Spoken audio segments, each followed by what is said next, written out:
CSC branch लेनी है और आप ये सोच रहे हो कि भाई सीएससी ब्रांच लेने के बाद मेरा जो प्लेसमेंट होगा वो टॉप प्लेसमेंट होगा और मेरी जो पैकेज होगी वो कम से कम कुछ नहीं तो 30 एलपीए की तो मेरी पैकेज होने ही वाली है। तो दोस्तों यहाँ पे मैं आपको आज कुछ रियलिटी बताने वाला हूँ, कुछ जो मिथ है वो मैं तोड़ने वाला हूँ। दोस्तों मैंने हर साल देखा है जब सीडी एग्जामिनेशन हो जाती है, रिजल्ट लग जाते हैं, तो हर एक बच्चे की ख्वाहिश यही होती है कि भाई मेरा परसेंटाइल इतना है तो मुझे इसमें सीएससी ब्रांच लेनी है, क्योंकि सीएससी ब्रांच ट्रेंड में चल रही है और सीएससी ब्रांच लेने के बाद भाई मेरी जो पैकेज होगी वो 30 एलपीए तो मिनिमम लगने ही वाली है। लेकिन दोस्तों मैं बात करूं तो सबसे पहली चीज मैं आपसे एक चीज कहूंगा, सॉरी, क्योंकि आप बहुत बड़ी गलतफहमी में चल रहे हो। कभी भी जब प्लेसमेंट लगती है तो कॉलेज की तो जो प्लेसमेंट सेल आती है या फिर जो कंपनीज आती है प्लेसमेंट देने, वो कभी भी आपको जो जॉब देती है या फिर जो पैकेज देती है वो आपकी ब्रांच देखकर तो बिल्कुल देती नहीं है। दूसरी चीज मैं यहाँ पे कहूं कि अगर जो प्लेसमेंट्स मिलती है तो प्लेसमेंट्स मिलती है आपके स्किल के बेसिस पे। तो चलो कुछ रियलिटी चेक्स में यहाँ पे आपको बता देना चाहता और कुछ चीजें भी मैं आपको बताऊंगा कि किस तरीके से अपना ब्रांच क्या चूज करना चाहिए। देखो सबसे पहली चीज अगर मैं बात करूं, कई सारे आंकड़ों की अगर बात करें तो हर साल बच्चे जो होते हैं वो सीएससी के पीछे ऐसे भागते हैं और उनके इमोशन सीएससी से लेके इतने जुड़ जाते हैं क्योंकि कहीं ना कहीं वो ये समझते रहते हैं कि भाई अगर सीएससी ब्रांच अगर सीएससी ब्रांच मुझे नहीं मिली तो मेरी जिंदगी बर्बाद है, फिर मेरा इंजीनियर बन के तो मतलब ही नहीं निकलता है। और ये सीएससी ब्रांच लेकर वो 4 साल तक ये मजे करते हैं और फिर 4 साल के बाद जब प्लेसमेंट आती है तो भाई प्लेसमेंट लगती नहीं है और वो बेरोजगार के बेरोजगार रह जाते हैं। दूसरी चीज यहाँ पे मैं बात करूं कि जो 30 40 50 एलपीए वाली जॉब की जो आप ख्वाहिश देख रहे हो,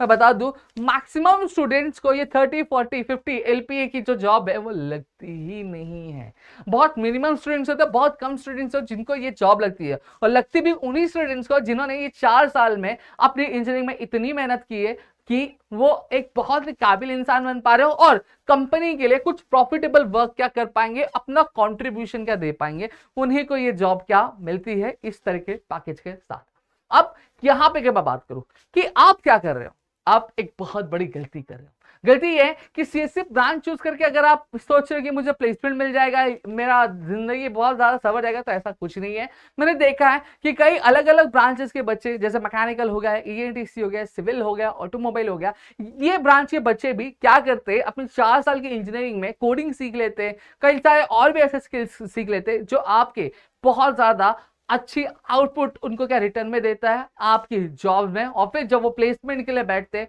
ऑफ कैंपस प्लेसमेंट के लिए बैठते हैं और जब ऑफ कैंपस के लिए प्लेसमेंट में बैठते हैं तो उनको अच्छी खासी जॉब क्या लग जाती है। सर दरवाजा बंद कर दो, ये आ रहा है, ठीक है। अब अगली बात अगर मैं बात करूं यहाँ पे तो फिर उसके बाद क्या लगता है, फिर उसके बाद अगर मैं बात करूं तो वो जो सीएससी ब्रांच वाले बच्चे होते हैं वो तो खाली हाथ का बैठ जाते हैं ना कि भाई इतना मेहनत किया, इतना पैसे लगाए और कुछ मिला ही नहीं। देखो एक चीज मैं यहाँ पे कहूँ कि कभी भी जो ब्रांच है वो ब्रांच ये सोच के मत लो कि ट्रेंड में ये चल रहा है, ठीक है, लोग सभी इसके पीछे भाग रहे, नहीं, ये चीज देख के तो कभी ब्रांच चूज मत करना, वरना आगे चलकर रिग्रेट बहुत ज्यादा करोगे। देखो कभी भी आप जब ब्रांच चूज करें तो ब्रांच चूज करने का रीजन क्या होना, तरीका क्या होना चाहिए, सबसे पहले मैं ये आपको बता देता हूँ। सबसे पहली चीज आप देखो कि आपका इंटरेस्ट कहाँ पे है। आप अपना देखो कि मुझे कोडिंग में इंटरेस्ट है, क्या मुझे कोडिंग से रिलेटेड कुछ चीजें पता है, क्या मैं कोडिंग में मेरा करियर बनाना चाहता हूं, क्या मैं ये स्किल्स को ग्रैब कर पाऊंगा या फिर कर पाऊंगी कि ये मेरा कोर ऑफ इंटरेस्ट ही नहीं है, ठीक है। फिर आप आगे देखो कि इसमें फ्यूचर स्कोप क्या है। देखो एक चीज कह रहा हूं कि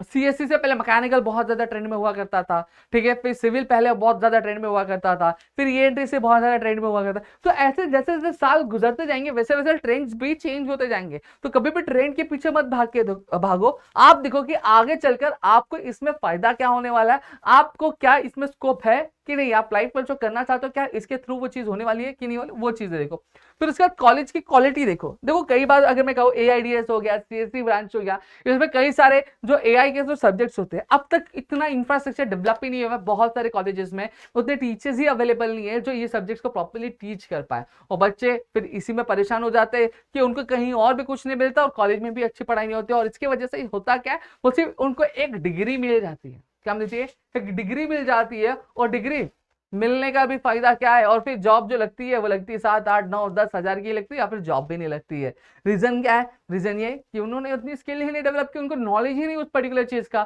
ठीक है। तो ये चीज भी आपको चेक करनी है। फिर उसके बाद प्लेसमेंट अपॉर्चुनिटीज, देखो एक चीज मैं कह रहा हूँ कि इन कैंपस अगर प्लेसमेंट नहीं मिला कोई दिक्कत नहीं, ऑफ कैंपस भी प्लेसमेंट मिलते हैं। मेरे बहुत सारे ऐसे दोस्त हैं जिन्होंने कॉलेजेस में उनको प्लेसमेंट नहीं मिली, उनकी कॉलेज में प्लेसमेंट भी नहीं आती थी, बट उन्होंने ऑफ कैंपस प्लेसमेंट भी क्या ग्रैब किया और अच्छी खासी जॉब वो करे अच्छी खासी सैलरी के साथ। समझ में आ गया? तो यहाँ पे मैंने आपको एक अच्छा तरीका बता दिया कि आप ब्रांच कैसे चूज कर सकते हो। ठीक है, साथ ही साथ हमारा चैनल है प्रदीप गिरी अकेडमी, प्रदीप गिरी अकेडमी लाइव, जाके उसको सब्सक्राइब याद से कर लेना और नीचे व्हाट्सएप चैनल का लिंक दिया उसको जाके ज्वाइन जरूर कर लेना। मिलते हैं हमारे अगली वीडियो में, तब तक के लिए घर पे रहो सुरक्षित, अपना ध्यान जरूर दोस्तों। जय हिंद दोस्तों।